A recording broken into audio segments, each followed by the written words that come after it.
jet lagged because I've been all over the place lately. So like even this doesn't feel like 8 a.m. Central Time. It's like midnight my time Where are sometimes. you, Mohammed? Where am I now? Yeah, I'm in Chicago at the moment. okay. Yeah. So-called United States. Yes, at this point. How about you? I'm in Berlin, Germany. Oh, you're in Berlin. Okay, nice, nice. I was gonna visit 2 weeks ago, but it just didn't work out. Well, if you do come, let me know. Inshallah, I will. Absolutely. I, All um, right. Um, would you like to start now, or do you want to wait for a couple of more give me, minutes? give me 1 second. For some reason, my place is freezing, so I'm just gonna change. Yes, yes, of course, Yeah. of course.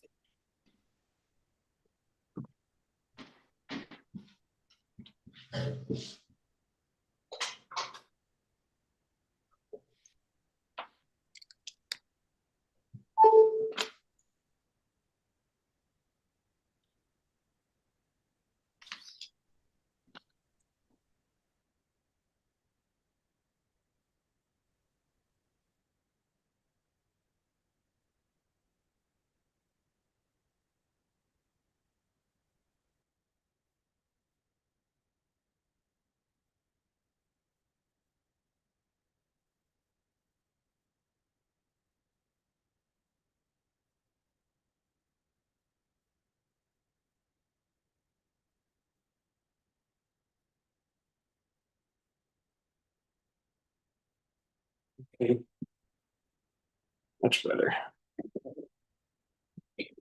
All right. Cold for some reason. Okay, so welcome everyone. This is our last webinar in the World Refugee Week series. There are a lot of new faces, so I'd like to quickly introduce myself. My name is Sindhuja. So by day, I'm a professor of psychology, but I do this a little activism thing whenever I get some time. So I run this NGO called Rethinking Refugees, which I started in Poland about 6 years ago. And the main aim of the organization is to raise awareness through education, through webinars, through workshops, and so on and so forth. Today, we are going to be discussing a very crucial topic, which none of us can ignore. And we have two brilliant speakers. I'm sure you've already read about them in the description, but I always like the speakers to introduce themselves because I think it's your story to tell, and it's nicer to hear it from you. So, Mohammed, please, if you can start, and then we will move on to Yasmin, and then we will start with some questions. You're muted.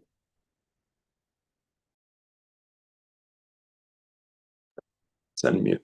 Okay. Can you hear me, everyone? Okay. So you put me on the spot. Good morning. Assalamu alaikum for whoever is joining around the world. My name is Mohammad Jamal Deen. I'm an anesthetist by trade. So anesthesia is my specialty in the hospital. And the reason why I chose it is because I wanted to help eliminate pain all around the world. And that is the one specialty that can do it in multiple ways. I decided to take on what we call humanitarian work when I don't think work to help humans and other humans should be called anything at all other than just being human. Due to a promise I made somebody almost 15 years ago now. It was a woman who lost quite a lot in life, and I just wanted to help people in her position. So here I am now. It's a little bit about me. Yasmin? That's a very beautiful story, Mohammed. Thank you for sharing. My name is Yasmin. I am of Kurdish descent, living in Germany, Berlin, the belly of the beast. And I've been, I call myself, or whatever I do, they call it, I call it human rights activism. But what I do for justice. You are free to call it whatever you want.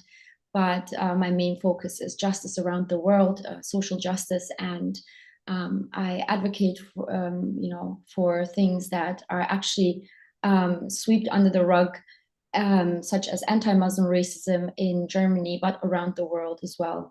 And I've been an advocate for Palestine for many, many years.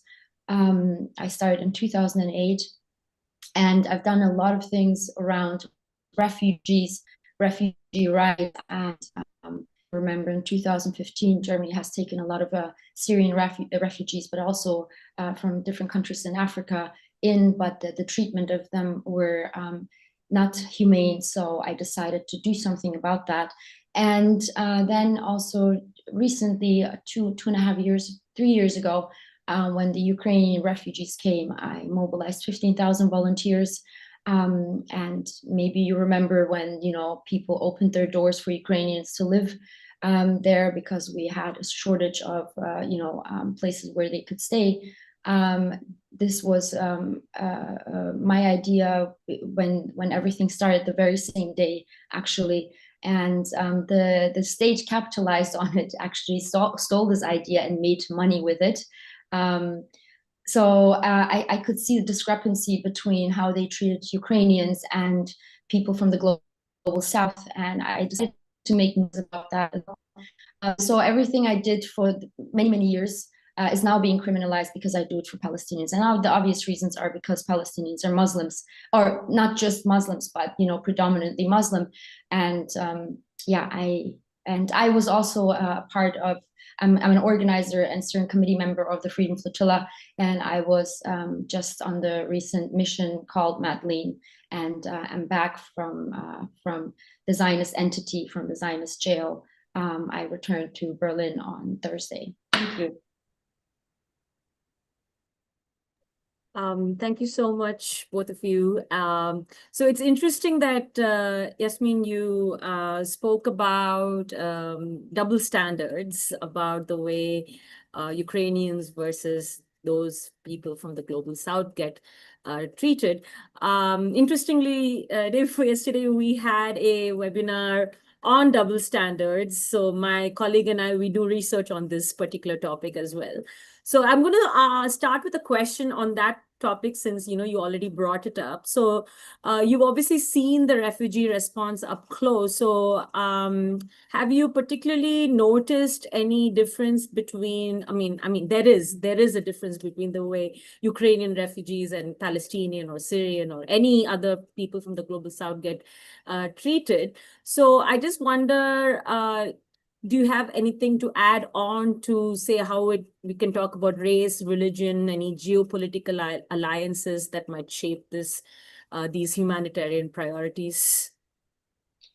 Well, yeah, obviously, there is a huge discrepancy, and this is what I tried to explain earlier.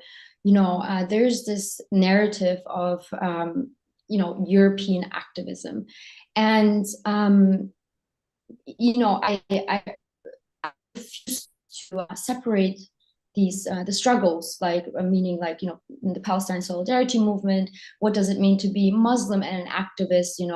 And we are dealing with a lot of institutional anti-Muslim racism in Europe, because it's deeply entangled with the dehumanization of Palestinians, and this is why we see things happening the way they're happening. And so where I come in is basically I am trying to make this visible. And when advocating for Gaza, I'm trying to frame it within the broader context of Islamophobia, colonialism, and racialized foreign policy. And I speak openly about how Muslim voices are often discredited or viewed as biased when they speak about Palestine, and this is where this Muslim comes in. And so my activism for Gaza, Palestine, is not separate from fighting Islamophobia. It's actually a direct response to it. And earlier I mentioned this European narrative of European activism narrative. So there's this neutrality narrative in European activism, and many European activist spaces demand kind of a neutral language when it comes to Palestine and, the global South in general, or the Middle East. And that is one that often erases the urgency and trauma of Muslim or Arab voices. And so, we push back against this by affirming our right to be political. Yeah, so what you say is very, very important. And one thing that we noticed with our own research, we found that moral perception of refugees and their deservingness, how people think whether someone is more deserving than the other, and that also seems to trigger whether someone is more or deserves our acceptance more than the other. Mohammad, similar topic. You have worked across many crisis zones in the medical area. Have you noticed such double standards in? So we're talking about attitudes and discrimination, but in a very, very basic medical sense, medical line, have you noticed such double standards in the way certain refugees, certain groups get treated over certain other groups? Yes, absolutely. I mean, on one end, and unfortunately, I have to use them both as comparisons, but that's the comparison that we're dealt. On one end, with the Ukrainian refugees, the borders were wide open. People were coming in drones. People were welcoming them. People were on the news saying, my home is open, my Airbnb is available, my hotel is here. On the other end, on my third day back in April of 2015 or 16, I don't remember, I was on the borders of what was the northern Greece and southern Macedonia at the time. And the Syrian refugee men, and there was Afghani refugee men and refugees from Iraq, decided to come close to the Macedonian border, in which I was in the area, and then we were all tear gassed. And there I found myself carrying a 13-year-old kid on my shoulder and running back, and I couldn't see what was in front of me. And then we both hit a pothole, fell, grabbed him again, ran back. So it was so interesting to see on one end, one border, one European military be so welcoming and with open arms, and on another end, you are getting tear gassed if you are even coming close to a border and being warned that you're going to be shot with rubber bullets. And that's maybe a very drastic personal example that I have, but you saw it all across. You saw the reporter that tripped the Syrian boy and his father when they were running, and he was wearing a Ronaldo jersey. I don't know if you remember that, but it was so stuck in my head. Cristiano Ronaldo, the football player, ended up seeing this. It made crazy headlines in which he ended up bringing this father and this son. I believe they got status in Portugal. So you see the stark contrast where on one end, people are tripping people that are trying to enter Europe, and on another, people are welcoming them with open arms. People are tear gassing people, and militaries are tear gassing people that come close to the border, and other situations recently with Ukraine, which it should be, right? You should open up for humanity and those who are suffering. I'm not saying that that's wrong. Are opening them and welcoming them with open arms and sending convoys to bring them out. So that is just one stark example of the differences that I've seen personally. Yeah, I think this is quite generic across Europe. So I mean, I'm sure you've all heard about what was happening in the Polish-Belarusian border as well. I mean, Poland is notorious for not accepting refugees, but then Ukraine happened, and then they became the country that has accepted the largest number of refugees, beating Germany. And then there as well, the medics were not allowed to enter and help Afghan and Iraq, and basically those who come from the global south. Well, I'm going to continue asking Mohammad a question about now coming back to Gaza. So now, in terms of your medical experience, the crisis zones that you worked with, so what do you think sets Gaza apart, not just in terms of the scale, but how this medical suffering is manufactured through blockade, siege, and occupation? So absolutely. I mean, a simple cut can turn into a larger wound, which can turn into an infection, which can eventually turn into a worse infection that can turn into an amputation, or what we call sepsis, which is an overall body response to infection. So the fact that you can't treat this simple thing due to the blockade of antibiotics, for example, the fact that you can't give the proper medical treatment is not only debilitating them on a primary, but on a secondary and a tertiary end in terms of medical suffering, potential death. I mean, we've seen it. I don't think the numbers are accurate to begin with. As far as other regions, I think accessibility is it, right? So myself, two orthopedic surgeons, and a nurse were denied entry by an entity called COGAT, which is, if you look them up, they literally don't even acknowledge us as Palestinians. They say we are responsible of the people's movement in Judea and Samaria. In other words, they are pretty much the people who spy on the average Palestinian. Unfortunately, organizations, large organizations like the WHO, are crippled because they have to go through entities like this. And I'm being very specific here to what is the difference. Whenever I was on the borders of Syria and Lebanon, wherever I was in Africa, when I was working in Greece and Macedonia, we had hinders, but not to that specific level where we had almost like a CIA type, FBI type entity watching who the medical providers go in and who can't. So when I was denied entry at the borders, as well as the surgeons, you're not only hindering, it's not the skill set that we're bringing in, because the people in Gaza, the doctors, the nurses, the medics, are far more skilled than we ever would be. That is just the truth. We were trying to bring in medicine, and knowing that we can enter, because all the trucks were blockaded, to come in and bring the very little anesthetics that we have or antibiotics that we had, even that's hindered on a very micro level, where you can't even help save one life, let alone hundreds.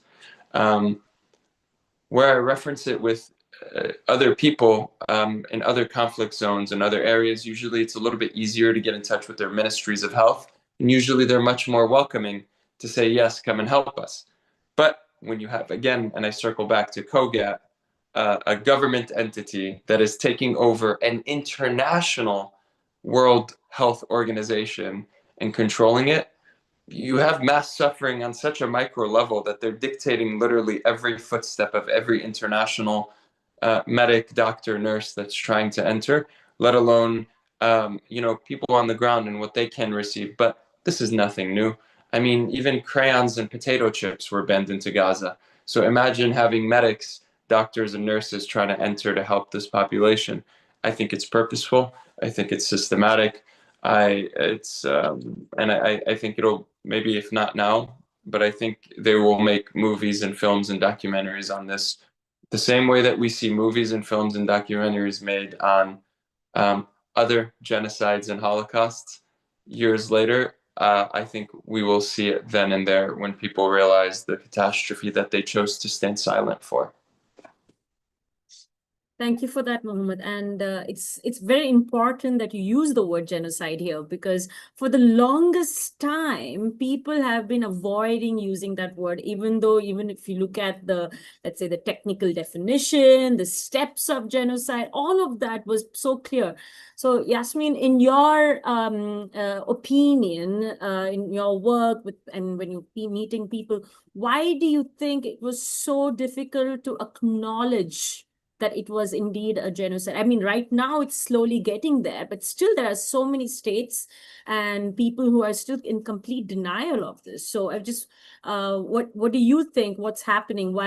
Is there a systemic denial and a humanitarian denial of the word genocide, of the concept of genocide, and the fact that that's exactly what's happening?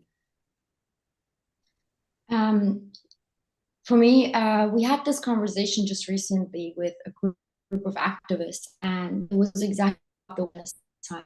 I think what we are seeing for the past 20 months, it really doesn't matter what it's called. It's slaughter, it's mass slaughter. But we see the fights, between words, and this is what we are. This is how the world functions. We are limited to words, and only if these words are acknowledged, people get certain rights. Of course, so this conversation with these activists was around genocide, and a lot of people said, well, we haven't done anything in the past 20 months. We didn't accomplish anything, with all the mass protests. And I responded to it by saying, no, it's wrong. We may not see immediate results, but the first people to call it what it is, a genocide, were the activists that took it to the streets. And then suddenly we saw that, professionals, NGOs, and, so many different institutions had to really say, okay, people are saying it's a genocide, so they had to pick up on it. So what I'm trying to say is there's always, when even people say we are not accomplishing something, the people on the streets, activists and normal people who saw these atrocities, were the first ones to call it what it is, even though we still see after 20 months that many around the world still struggling with that. And being from Germany, I understand certain things when it comes to Holocaust, genocide, mass murder, mass slaughter. When it's happening in Black, brown countries, right, it is never called for what it is. And this is, again, a process of dehumanizing people. And in Germany, everyone says the Holocaust was the worst thing that was ever committed in human history, which is not true. Yes, it claimed a lot of lives unjustly, but it's not the worst that happened. This only that happened in the history of humanity. There's so many mass slaughters that happened on the continent of Africa, in the Middle East, in Asia. Basically the global South, and still we always refer back to the Holocaust. Why? Because the victims of that mass slaughter were simply white people. And this is where we understand that their lives and that their struggles are more worth than the struggles of so many other people around the world. We're speaking about Palestine today, but there's so many other nations that are going through similar things, right? Look at Sudan. When we were on the Madleen, we picked up, not picked up, literally, we picked them up from drowning Sudanese refugees, fleeing the war that is fueled by Western countries. And these young men were at open sea, risking their lives, knowing that for this thing. And exactly like Mohammad said, the borders are open for certain people, and for certain people they're completely ignored. These men were 40 young men on a small boat in the middle of the Mediterranean, just knowing that no one come for their saving. And we use our platforms to make, to let the world know this is happening. And to see that, it proves our point that some lives are not worth anything and some lives are. It's not seen the same. And when it comes to the word genocide in Germany, institutions are still not accepting it. They're still in denial, especially the media that's, actually a pillar of democracy. We see that they are complicit in the genocide. They're constantly calling it's not a genocide, what's happening. Because if they would accept that this is a genocide, they would have to somehow, of things. Germany, for example, aiding and abetting a genocide, that is, they would, in front of the ICJ, there are consequences to this. So that's why they're pushing it away from them and saying it's not a genocide, which is completely ridiculous. I don't like looking at the 10 steps of genocide. Palestine is beyond that. And even if they're not accepting it, it is, at some point we're seeing the shift as well now in politics, and certain activists, known activists who chose silence, are now stepping forward slowly and saying it's a genocide. But I don't know what this will mean in the future, especially for Palestinians. It doesn't matter if we call it now a genocide. What is that changing on the ground? It's not changing anything. Even if all politicians call it a genocide, if they don't stop weapons, if they don't stop aiding and abetting the genocide, what is that changing on the ground? Even if we pick the word genocide. So we need changes. We need immediate changes that we can see on the ground in Gaza and occupied Palestine. Absolutely. I always wondered if it's about denying Palestinian, of course, denying Palestinian their rights, discrimination, dehumanization, all of that is there. But the way people respond to it, is it a bit of that, or is it just the fear of the supreme power or the big power of Israel and the US? Because even across all the other African and other Middle Eastern conflicts and wars and genocides that's happening, for somehow it seems like Palestinian lives don't matter as much. This question is for both Mohammed and you, Yasmin. Why do you think that is? Is it just only because that a particular group gets dehumanized, or is it also a combination of the fact that they fear the wrath of the other powerful group? I'll let Yasmin take the beginning of this one. Well, I think it's a mix of everything. We constantly speak of genocide, and we've been speaking about this for 20 months, meaning almost 2 years. But we're talking about like occupation for almost 80 years. So this is an ongoing genocide, it's not about how many people get killed at once. Rather, the systems of a genocide, the systems of ethnic cleansing and occupation, right? And we have to recognize that we can't just we can't just see what's happening for the past 20 months. Trying to break the siege is just a small fraction of the bigger picture. The siege on Gaza was imposed by the Zionists in 2007. It's very, very long, and the world has not said anything about this. The international community completely kept silent on an inhumane, illegal siege on Gaza. What does that mean? Everything is controlled. Electricity, water, food, healthcare, education, everything is controlled by the Zionist entity. And no one has said anything about this inhumane treatment, the breach of international law. Instead of doing anything about that, the NATO ships off of the coast of Cyprus, close to Gaza, they're the ones who upheld this siege for many, many years, and this is why what we're seeing now during the genocide is a siege on top of a siege. And why could the genocide or the mass slaughter of Palestinians happen the way it's happening now? It's because it's a direct result of silence of the international community for so long.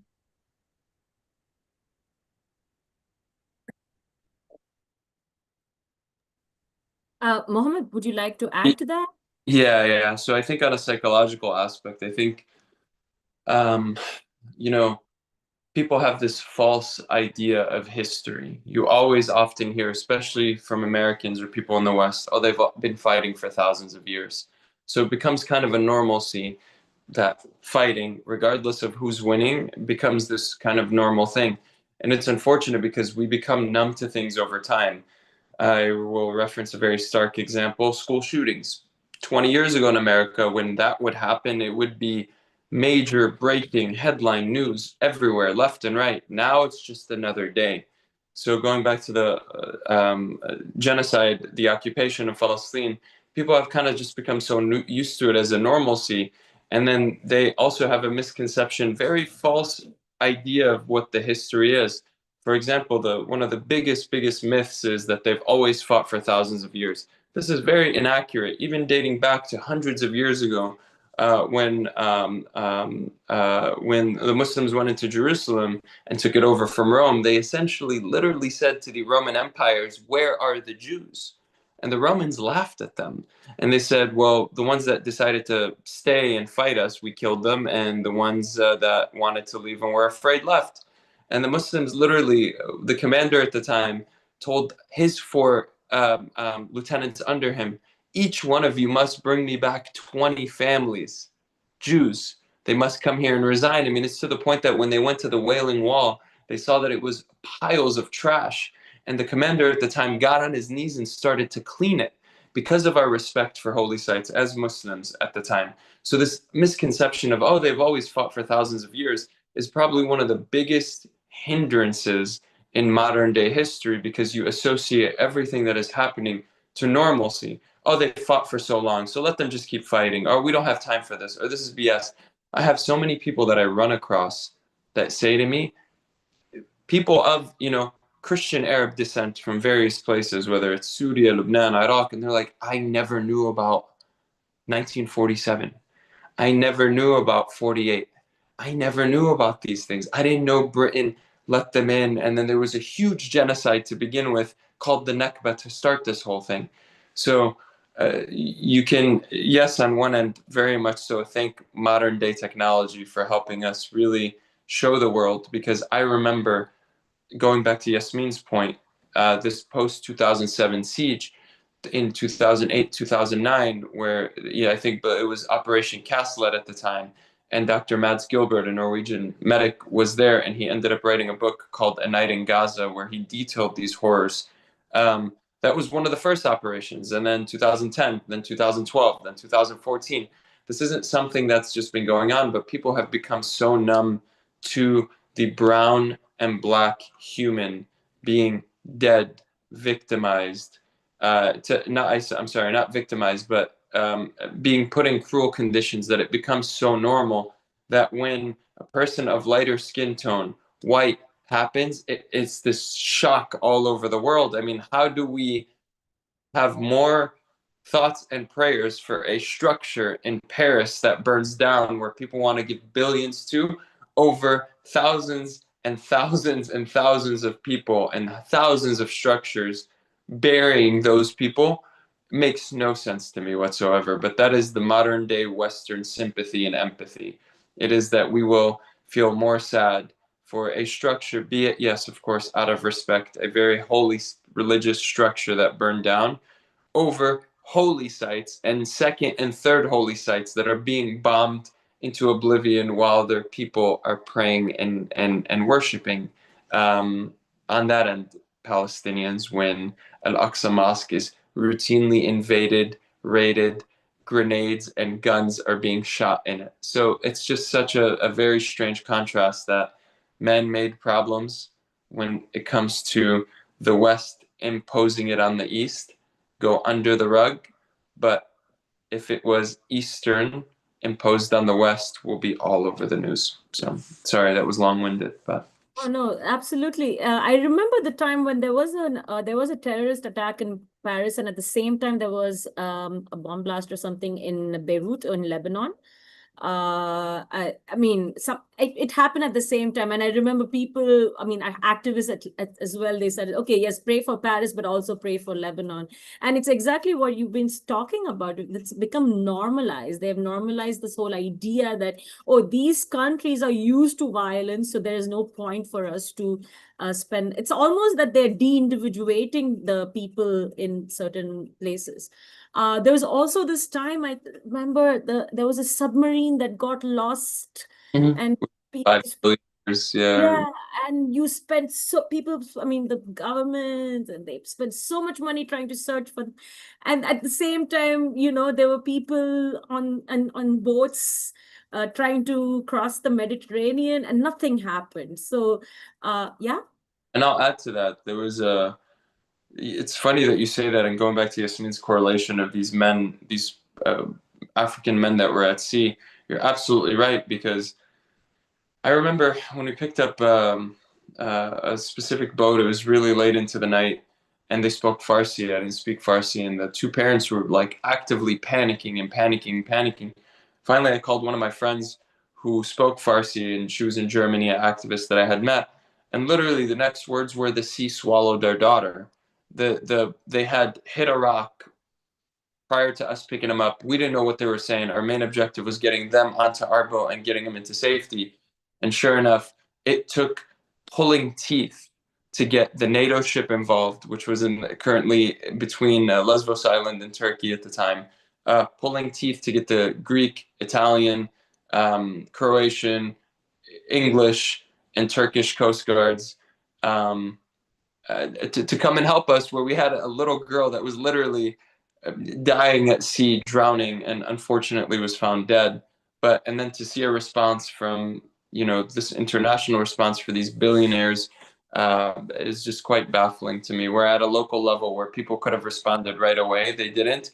Meanwhile, people traveled thousands of miles to come and help these people out. And I'm not saying they didn't deserve the help. They absolutely did, but I'm just saying that the contrast is very, very, very in your face. Absolutely. Yasmin, I would like to talk about your Madleen journey now. Obviously, this Freedom Flotilla challenged your physical and symbolic borders. So what were the risks that you faced on the Madleen? And do you think such acts can also expose global hypocrisy and demand accountability based on whatever happened over there? Well, yes. Well, the Madleen was, a small fraction of a global uprising. It was just a way for 12 activists from 7 different complicit countries going on that mission. And mind you, the Freedom Flotilla has not done this the first time. It's been like we were the 36th vessel sent to Gaza since 2008.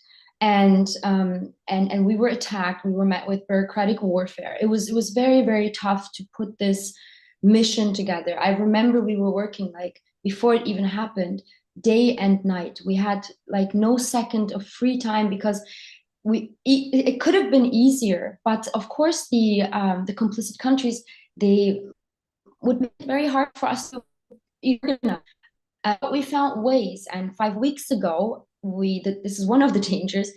We had many different scenarios how things could happen, right? We saw it in 2010 when the Zionists came and killed 10 activists, and this happened almost again in Malta 5 weeks ago, on 2nd of May, when they came and bombed us with 2 drones. And this was in European territory, and you have not heard anything about this. It's because it's for Palestine, or it's about Palestine. So, and after this happened, we knew, like within 24 hours, we sat on a table, including myself, and we said, no, we're going to continue. The bombing is just a proof that they are really, really scared of this action, not scared of us, but just of this action and what it could do, globally. And we decided that we will go, and we started preparing the Madleen. And we left knowing there were different scenarios. We could have gotten killed. We could have gotten, we were saying because we were one boat, one small vessel, and we tried to get other vessels in to like bring them in, but it didn't work. So we were like, okay, we're one small sailing boat. So what they could basically do is they could, do something and say we just disappeared in the middle of the ocean, and who would care? No one. As Mohammed just, gave some examples of this, so many different scenarios, and yet none of these scenarios are worse than what Palestinians are going through. And we were fully aware, and our message to the world was basically that our lives are not more worth than people being oppressed, people being bombed, people being starved. So we try to use our language to bring awareness. And as Mohammed also said, people get used to things. And I've been seeing this, and I've been seeing this in Germany. I've been seeing this, like many of us saw it around the world. People got used to opening up their Instagram while having breakfast and watching children being bombed. It's like it's like really like Squid Games. It's like we're watching a bad episode of Black Mirror. So we get accustomed to these things, and the leaders know this. It's psychological warfare. It's trying to get us used to certain things so that we are basically numb to the suffering. And this is what we've been seeing for many years. That people are numb to the killings of brown, Black bodies. Why? If you open up Netflix, the only time an Arab man is seen, most times, is when he's a terrorist, right? When he has a bomb attached to his body. And this is the dehumanization. And this is like, they're already preparing, people to see the real thing, not just on series, but the real thing. And when they see it in real life, it's psychology. They're used to it through watching these propaganda movies, propaganda series, right? And we wanted to show the world that no, we will not accept this. We will not accept this. I mean, I'm a brown woman. I'm a Muslim woman. I know what it means to speak up, being in the body that I'm in. But I'm from Germany, and that makes it very uncomfortable for Germany, being a German citizen. Even Germany has not taken me out. It's because I don't have blue eyes. I'm not white. I don't have a white name. That's why no one came to take me out of the prison. I'm fully aware of this, and there's a lot of racism involved in this, right? Not just because you're not having activism, but because of who is doing the activism. So, and we weren't able to carry so much aid. The Conscience ship was a huge ship. It was a ship. It was not a sailing boat. It was a big vessel. So we had more capacity to carry, first, more activists, and second of all, more humanitarian aid, but it was bombed. And because we didn't have so much space on the Madleen, we even bought like big barrels, we had them on the upper deck, because on the lower deck we couldn't fit so much. So we tried to find alternative ways to fit more aid. But this very limited humanitarian aid, it wouldn't even feed, 20 families. But it's the message it was carrying. A lot of people were asking me, well, why don't you have bigger vessels? Is this symbolic? It is, yes, it is very symbolic. And it's not performative. It's symbolic, not performative. That's the huge difference, and I told people, if you had 10 pieces of bread, would you give it? They said yes. And then I asked them, if you had 1 piece of bread, would you give it? They said yes. And I said, and that's exactly what the Madleen is. We don't have 10 pieces of bread, but we have 1 bread, and we are willing to give it, and we are willing to go, through all of these scenarios that could happen to us. But all of us, all 12 of us, we were very aware of what role we were playing in it, especially the white people on board. They were fully aware why the world cares so much, right? Especially Greta Thunberg being on the ship. But we have to not say, oh, now the world cares because white people. We should pay attention to that these white people are aware of their privilege, and they're actually using their privilege. And we should direct our attention to the systems, to the racist systems that we are living in. Why, when a white person from Germany watches the Madleen, can have more empathy and sympathy. So yeah, it's a system of racism. It's a system of dehumanization. This is what we should challenge, not the white people that are on board, rather the systems of white supremacy.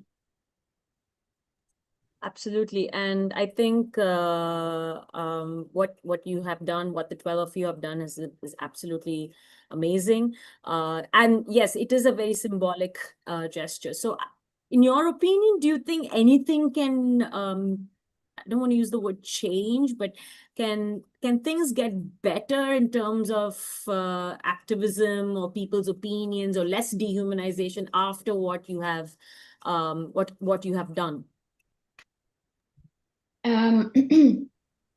Well, I mean, there can always be change, but the change has to be sustainable, right? So yes, there was a Madleen, and we know how things go, especially on social media and media in general, right? They go up and then they go down very fast. And this is not what we were there to do. We were not there to say, okay, well, now it's about Gaza and we're doing this crazy action. People, please talk. No, it was a call to action.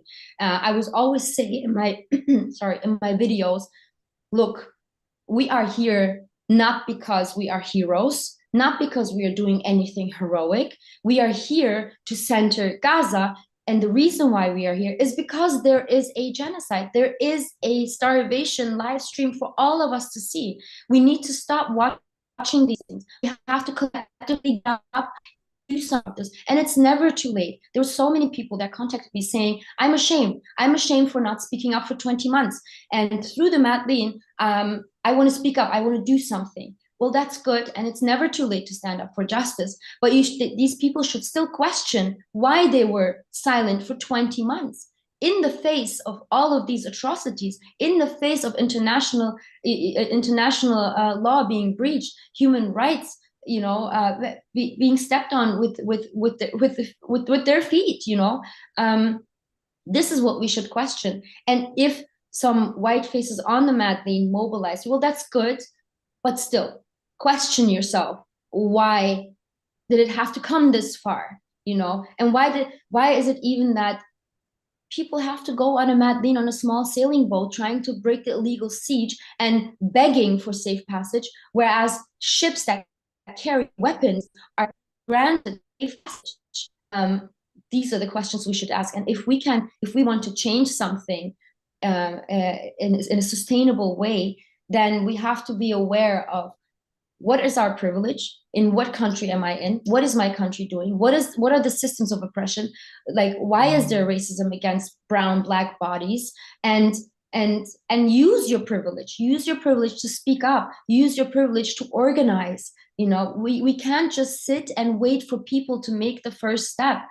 And we have so much more power than we would ever believe. The only reason why Israel didn't kill us, it was not of Greta Thunberg. Trust me, I was on that ship. I saw their eye. I looked straight into their eyes, and they hated us. They were waiting for us to do something wrong so that they could say that we resisted and they could shoot us. It was a very, very disgusting 20 hours sitting with the IOF, with an elite unit that are responsible for the on Shifa. These were the very same soldiers that are in Gaza committing the atrocities, sitting with them for 20 hours, looking them in the face, seeing that they hate what we are doing. And the only reason they're not killing us is because there is so much media attention. It showed us that people really do make a nation, or they can break a nation, that we have more power if we collectively decide to come together and do something against the Zionists, because the Zionists are not much stronger than we are. And the only reason why Zionists are actually, doing what they're doing is because they fear. They fear, and because they're so violent. And we can change that. We can change that with nonviolent action. We don't have to be violent to bring change. We can use nonviolent actions. We can use our power and the belief in justice. It's as simple as that, really. It's simple. It's not rocket science.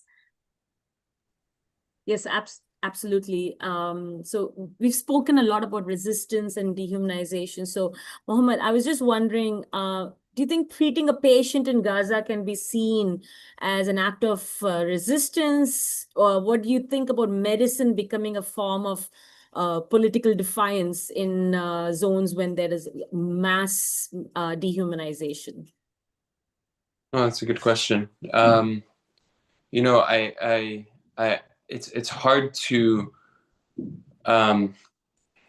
put something like medicine and healing, which in its core is doing no harm, in its core is saving a life, as an act of resistance.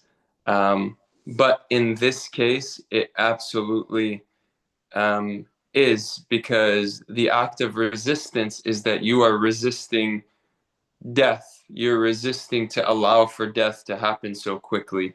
You're resisting the inhumane ways that patients and doctors and nurses and paramedics have been subjected to under the IOF. So yes, if you look at it from that lens, absolutely. And I think, going back to everything that, people were saying in general, talking about Yasmin's incredible act of courage on the Madleen and the 11 other people outside of her, people in healthcare, people who care. it happens on every level. Yes, unfortunately, I feel like sometimes medics, doctors, nurses get a lot of the attention, but it happens and it should happen on every level. And it brings me to a quote that Andrew Boyd said, and it's so powerful, and I've used it and I've referenced it. And he says that compassion hurts. When you feel connected to everything, you also feel responsible for everything. And you cannot turn away. Your destiny is bound by the destiny of others. You must either learn to carry the universe or be crushed by it. You must grow strong enough to love the world, yet empty enough to sit at a table with its worst horrors. And I feel, and and it's from the agony of being connected to everything in the universe. And I feel like as healthcare professionals, there is an agony of not only being connected to people, but you get to see them on their best days and then their worst days. You get to see them either die a fast death or a very slow death, but you're so connected and so deeply connected to it. And because now, yes, there is this defiant act of resistance, of resisting the status quo, of resisting to let people die, of resisting to let people just be. Absolutely, I think it is a form of resistance in every way, shape, or form. I have medic friends, including myself, uh, hopefully, I can't really say the dates at this point, who are still actively trying to get in on any ends, be it Gaza or the West Bank.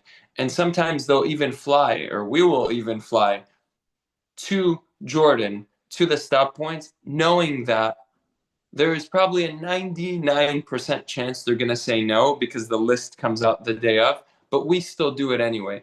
And that is within itself resistance to show the other entity that we are still here, we're still showing up. It doesn't matter how many times you deny us. It doesn't matter if we know we'll be denied. We're still going to come to your front doors.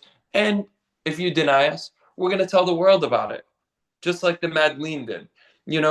I'm almost certain, and I can't speak for Yasmin, that many of those volunteers knew that there was going to be some resistance blocking. The IOF wasn't going to be like, oh, the Madleen, why don't you come in? Why don't you? I'm almost certain they knew that they were going to be stopped and knew that they were going to be subjected to cruel and harsh punishment and imprisonment and torture potentially. But they still took that step, that act of courage and resistance to do it anyway.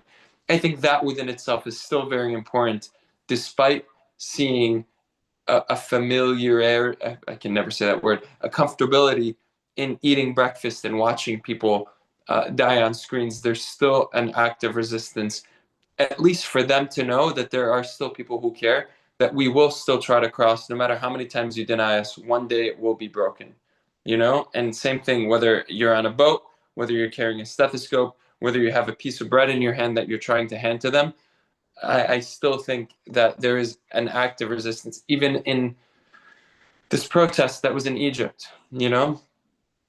Yes, deeply I knew that the Egyptian government wasn't going to be like, well, why don't you just go right in? But still, to show the world that there are hundreds of thousands of people still care to even take that step, knowing rejection was going to be in, is also an act of resistance. So it doesn't only come on the medical side of things. It comes in every level, every profession, every human, no matter what it is. Yes, I am very much aware that people like Mads Gilbert, the Norwegian medic, who is white with blue eyes, can go into Gaza and then be named Person of the Year in Norway for doing it. Meanwhile, there are other medics from all over the world who have done the same work, and they go back to their countries, and that's just it. But for those people to be aware of their privilege and do something about it is also an act of resistance on that end too. So yeah, there are many ways to resist, and many people have done it, including Yasmin. Incredible courage for you as well. Yeah, this is a really interesting point, and the fact that it kind of spreads over various domains, even in music slowly. I mean, you always used to be Roger Waters, who used to be very pro-Palestinian, and now there are people who are mainstream musicians who are actually speaking up. So I can speak from an education perspective. In India as well, things are, we have a right-wing government, freedom of speech is not really appreciated. So I'm using my whatever power as a professor at my university to speak about these things. So some of my students I don't know if they make fun of me, but they said, oh, why are you always talking about Palestine and refugees? And I feel that some students who had absolutely no idea what was going on. So it's very important to use use your stance, use anything that you have, and that can be seen as an act of resistance. And I'm really glad we're doing that. Speaking of an act of resistance, this webinar as well. I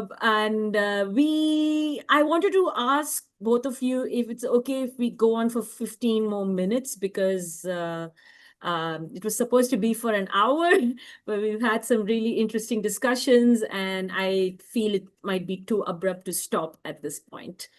If that's okay, and those of you who are still here, thank you so much for staying. And I would like to remind the audience participants, if you have any questions, please feel free to write them in the chat box. If we hopefully we will have time to address a couple of them, if not 3 or 4.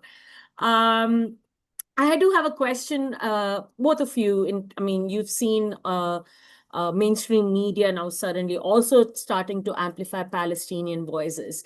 But how do we make sure that these voices are not being reduced to symbols, and it's not just used as a cover for some kind of superficial solidarity?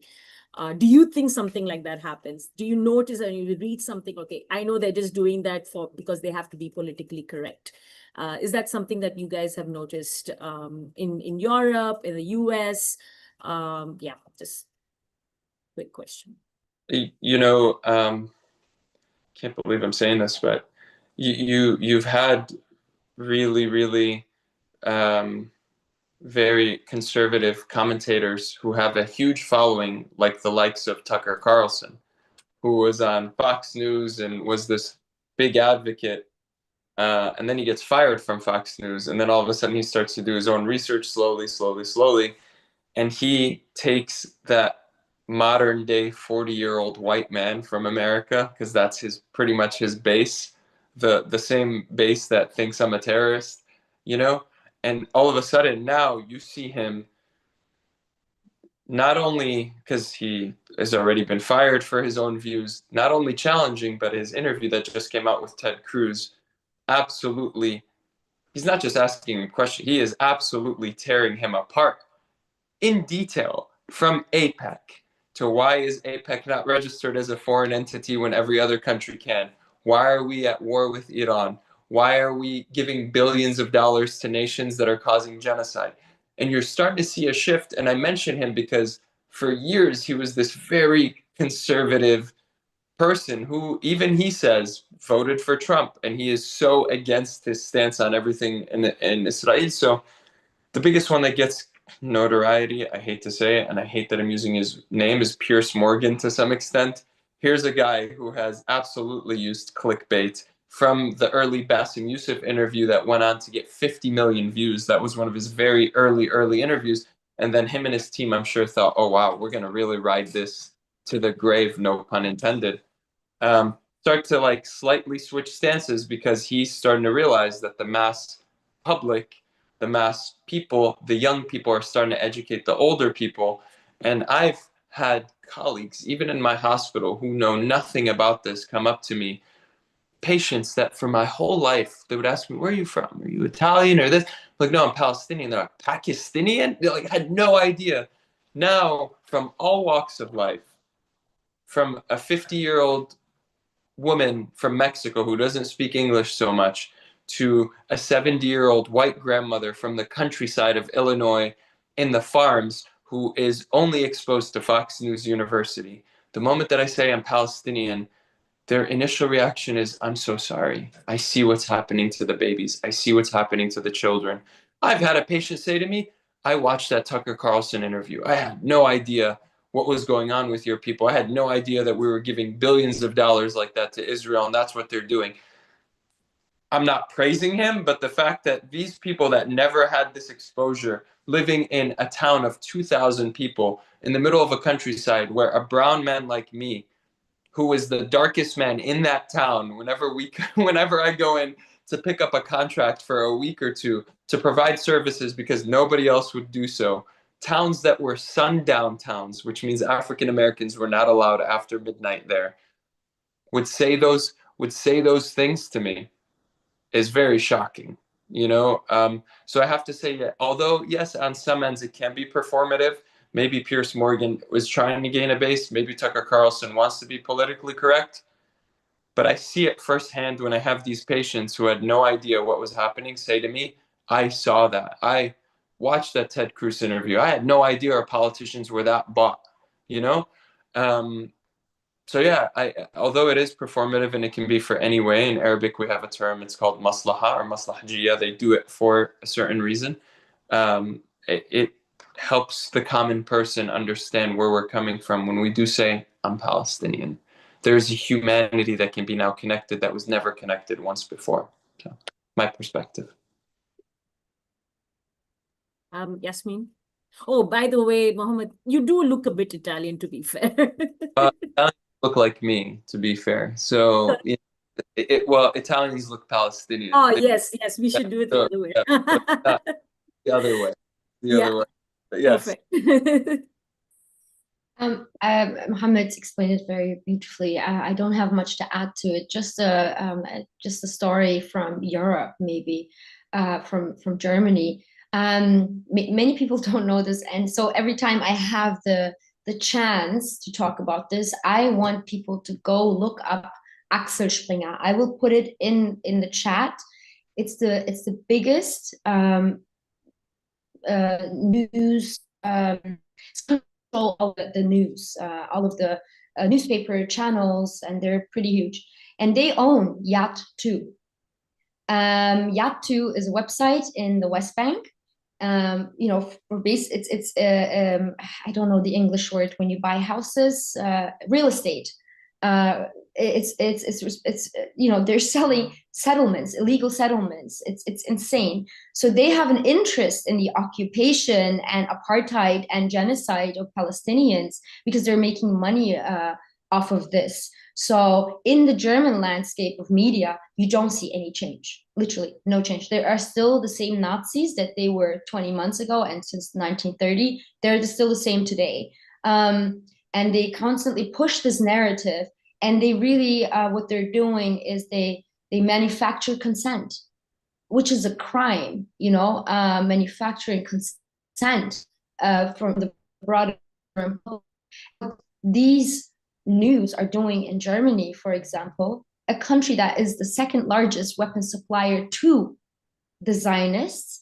They are not that they're only manufacturing consent, they're also doing a lot of smear campaigns about certain activists, right? And what this causes is death threats. I'm talking about like deliberate death threats. I had, for example, I received pictures of mine with holes in it in my mailbox. So or being attacked on the street, just going to a store to buy something, you know, being attacked, holding a speech, being attacked by Nazis. So, you know, they're dehumanizing Palestinians to an extent that anyone who speaks for Palestine is hated, you know, and so this is the crazy part. The Palestinians are so dehumanized that anyone dares to be on the side of Palestinians, they are worth being killed. And this is the insanity of it. And anything they do for Palestine now is only lip service and performance. But what Mohammed explained as well, like we can't just see, it's not a gray zone. It's not a black and white. There's also a gray zone in this, right?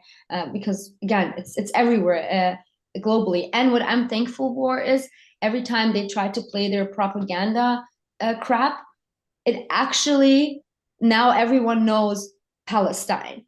Before, you know, I mean, I've been in the Palestine solidarity movement since 2008. And when I would say Palestine, like Mohammed explained, they didn't even know how to say Palestine.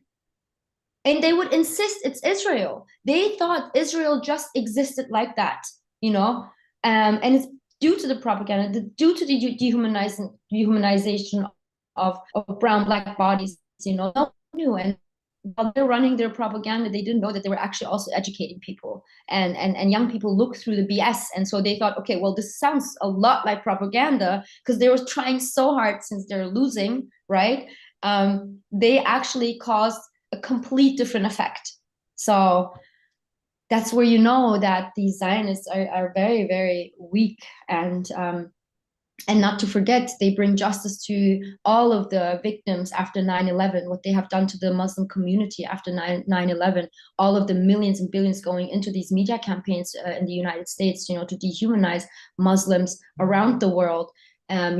What they're doing now, actually, people are questioning everything that concerns the Middle East, like Arabs, Muslim people. So yeah, that's pretty much it. I'm sorry, I wanted to keep it short, but then No, a lot of rage, as well. Like we want to hear from the two of you, so that's really great. I have sorry, yes, Mohammed. To add to that quickly, the Palestinian flag is the most flown flag all over the world. Yeah. But no matter what they do, I was in Bosnia. I saw more Palestinian flags than Bosnian flags, and they're a very proud nation. I was in the Netherlands 2 weeks ago. I saw more Palestinian flags than Dutch flags all over. And this is something that can't be stopped at this point because it has become a symbol. It has become a movement. It has become something that every single human with an ounce of humanity can relate to in so many. So I just wanted to conclude on that with what Yasmin said. Absolutely. Well, I have a Palestinian flag in my house, so yeah, my not so pro-Palestinian relatives have not really liked it, but I don't care. I just want to ask you a final question, and I think this is a problem that I have noticed amongst a lot of people, wherein they always want to take the neutral stance, right? So what is this cost of this neutrality in the face of apartheid and occupation? And do you think at some point neutrality can be seen as a form of violence and instigating this dehumanization that we keep talking about? So I would love to hear from the two of you about that. Yeah, I mean, neutrality.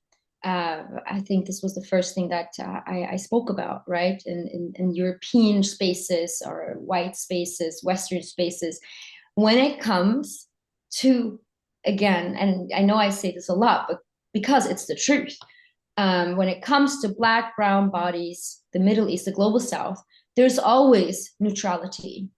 There was no neutrality when it came to Russia and Ukraine. Russia is occupying or starting a war on Ukraine. It was clear. There was no neutrality. So I personally, I don't accept this whole neutrality thing. And we will push for what it is. So being neutral means that you're being ignorant and that you are that it's selective empathy. Because, bullets kill, bombs kill, but so does silence. Silence kills. I know this being from Germany, the Holocaust, we are raised with this. In school, we are being like, this is the only story in history class. Like in every school, it's high school, college. When it comes to history, they always make sure to talk about it because they want to have this this culture of like denazifying, which they never did, because they always push this responsibility. And that's why we have this issue in Europe, or this narrative anti-Semitism, like Middle Eastern brought anti-Semitism to Germany. I don't know if there were any brown people in the 30s here, like, Middle Eastern people in Germany. So this is not an important issue. And this is the fight that we fight here, to make sure that, that they know what responsibilities they have. And now I lost my thought. I don't know what I was saying before. Yeah, I forgot. Sorry, there's so much on my mind. We're talking about neutrality and how you have been working, talking about it for many years now. So yeah, so exactly. So that's why I was referring to Germany. Sorry. Yeah. What I meant to say was that in Germany, when they spoke in history class, we are always taught about two people. Well, actually, three people. It was with one, the victims, which is the Jewish, gay, Roma, Sinti community and disabled people, right? But then there was the Nazis and the ones that kept silent. And there were so many classes or like so many conversations around that they say the Holocaust couldn't ever happen the way it happened if the neighbor of a Jew would protect the Jew.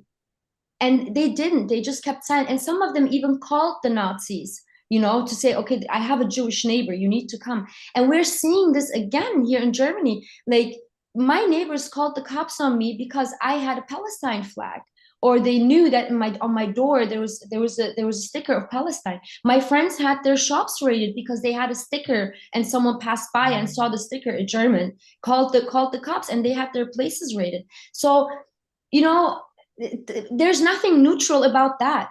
And so, and the only reason when people want to keep neutrality is because they're racist, or they don't want to show that they're racist. They want to be under the radar, and that's why they always bring this neutrality into the game. But there's no neutrality about neutral Ukraine and Russia. Then you can't be neutral about Israel, Zionist entity and Palestinians. Absolutely. I mean, this is the same. Oh, but there are two sides to the argument, kind of a way of speaking about the situation, right? Mohammed, what are your thoughts on this? Martin Luther King said that we remember the silence of our friends more than the harshness of our enemies. So I think it has become, we expect the Zionist entity to be as harsh as they can be. What we don't expect is for people to stand silent. Unfortunately, in many areas around the world, there has been that. I don't think it's neutral. I think neutrality, when it comes to injustice, is an absolute infection. It's a disease. And I really do think it's a disease of the mind to sit there and be neutral while injustice is happening in front of your face. I do see a change. I do see it on a micro level. It might not be on a macro level yet. I do see it when, you hear about these restaurants in Italy that are banning Zionists from entering, or hotels in Japan that are requiring people to sign off that they don't serve in the IDF, which means that they are committing international crimes. And once you start seeing it on this micro level and it starts to grow into this population, right? People enter this hotel, people go to this restaurant establishment, and then that starts to grow and grow and grow, where now you have states like Puglia in southern Italy acknowledging the state of Palestine, and you have other places in Italy, for example. I reference Italy because I'm there quite often, where you are seeing Palestinian flags in their government buildings the same way that you see it in Ireland. How does that start? It really does start on this micro level that does grow. Unfortunately, it's not happening fast enough. Unfortunately, it's not happening grand enough. And unfortunately, still the people in power control the weapons, the money, and the wars. But I do see a shift. I do see the next generation, to end on this on a higher note. I do see the next generation changing things. We see it daily. We see our rallies and our protests led by college students. We see our protests led and commencement ceremonies where they know they're not going to get their diploma, or they know that they're going to face potentially getting fired from that job that they got, or the internship that they're about to get. And I do see a shift and a change. And I see a lot of my younger friends educating their parents on a lot of what's happening, in which their parents are educating their colleagues and people their age. So it's just not happening fast enough, but I do see that change. I'm already seeing it here and now. And we just hope that it happens sooner than later, because every second that we wait, a body goes. So I'll leave it at that.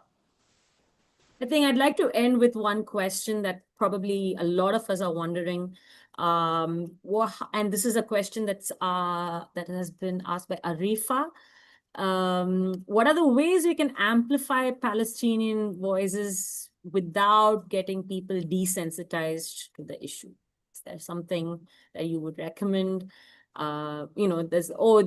Stop just sharing stories about Palestine. We don't want to see this anymore. So people are constantly getting desensitized. Is there anything that we can do, people can do to prevent that desensitization? For me, I think in order to have change, you have to have two things. You have to have A, exposure, and B, consistency. No matter what it is, you have to have both. You can't just do one without the other. Be it in every day. There's a running joke, at least because I'm Palestinian, how do you know somebody's Palestinian? We'll joke with you. Even if you ask us what time is it, we'll say it's time to free Palestine. Like it's always in the back of our mind forever and always. But it becomes a symbol in who we are, how we are. It is in my daily. It is how I act. It's how I treat my patients. It's how I interact with the average person. I forgot yesterday, I ran into a group of Puerto Rican guys in the neighborhood, and they said, "Oh, Mohammed's this medic. He does this." And I literally go, "And a Palestinian." They're like, "Yes, and a Palestinian, free Palestine." You know, so I don't think that exposure all the time equals desensitization. I think, in fact, exposure will hopefully make it a normalcy to continue to talk about this, whereas before people were a little bit more afraid to. Now it's like, no, we have to talk about this. This is what we talk about. Whether it becomes desensitized or not is up to that individual human. But as a global effort, I think it's doing things like the Madleen boat. It's having these protests. It's taking different approaches, which we have been doing. So that's my perspective on that. Yasmin? No, I think you said it perfectly. And I think a Palestinian answering this makes more sense than me answering to this question. So you said it perfectly. Thank you for that. Yeah. And I think it's with our actions, really, more so than anything else. You know, any person that you ever meet, prior to knowing anything about Palestine, they'll always say, "I had a Palestinian friend. I was invited over to a Palestinians dinner. I knew this. I saw the culture. I saw how open they were." And it just becomes us just being us, you know? I think we are some of the most beautiful people in the world. And now the world is seeing it. And the world is seeing us as a symbol of resistance, a symbol of life, and that we are teaching it in many ways, shapes, or forms. The grandfather, the soul of my soul, you know, how much of the world did he teach humanity to? You know, the medics that we see on a daily, the men of Palestine, the women of Palestine, the grandmothers of Palestine. We have become the symbol of humanity. We have become the symbol of what it is to be human and show the world what it is to resist. So, you know, we just have to stay the course, because that's the only way things will change, is consistency and exposure. No matter how much they choose to be desensitized, we will continue to be consistent and continue to expose.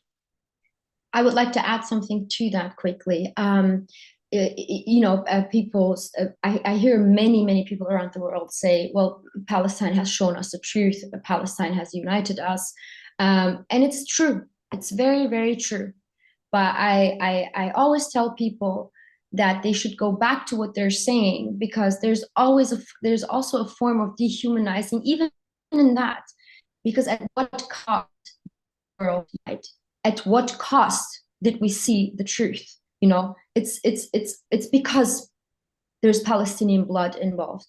So when we say these things, we have to be really aware of our words, because words really shape our reality, and even if we don't mean it, subconsciously, even us, we dehumanize Palestinians.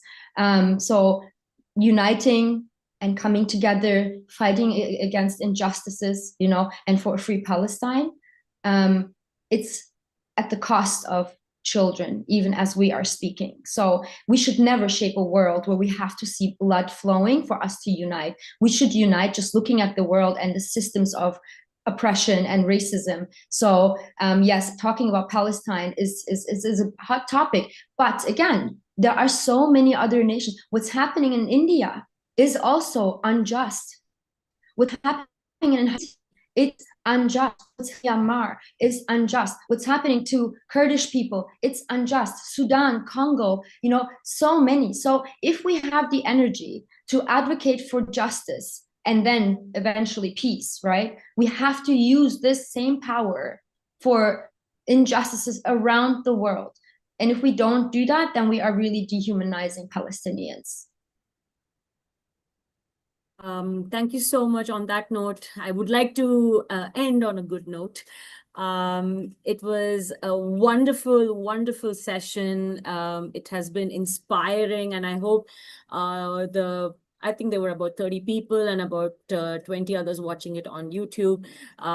They have been inspired if they were on the fence. I really commend the strength both of you have shown, because it's not immediate gratification, right? You have to keep doing something to even see the slightest change that you're hoping for. And that speaks of a lot of resilience, a lot of mental strength, which I will ask you later, what are your psychological coping mechanisms to continue this journey? But again, thank you so much for being part of this. It's been and thank you for replying to my random Instagram message. It's been wonderful to have you both speak for a very important cause, and I hope we can stay in touch and continue fighting for this cause. Thank you so much. Free Palestine. Yes. Free the world. Free the All right. it's been a pleasure. You're amazing. We'll connect, inshallah. Thank you so much. Okay. Thank you. Yes. Thank you for hosting this incredible webinar as well. Thank you for reaching out to us. Yes, I'm so glad I did. All right. See you guys. Bye, everyone. Have a good day. Bye-bye.